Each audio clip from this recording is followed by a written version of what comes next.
Sa kanyang pinapasukan trabaho sa Quezon City, natunto ng pulisya ang 27 anyos sa lalaki na subject ng warrant of arrest.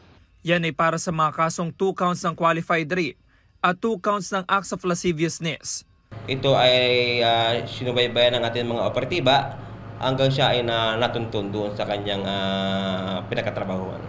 Ayon sa pulisya, 14 anyos ang biktima na stepdaughter ng naarestong lalaki.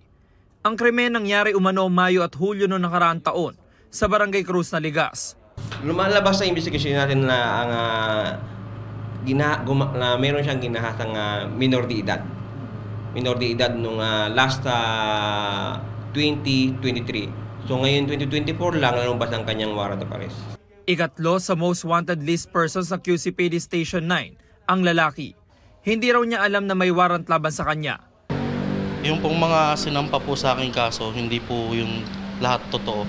Nakapag-submit din naman po ako ng counter affidavit, which is yung po naka-attach din naman po dun yung mga ebidensya ko po na hindi ko po ginawa yung bagay po na yun. Kaya hindi ko po inasa na may warrant po agad kasi yung pagkakaintindi ko po, parang magkakaroon po muna ng hearing.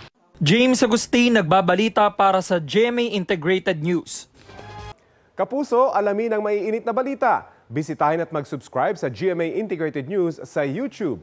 Sa mga kapuso abroad, samahan nyo kami sa GMA Pinoy TV at sa www.gmanews.tv.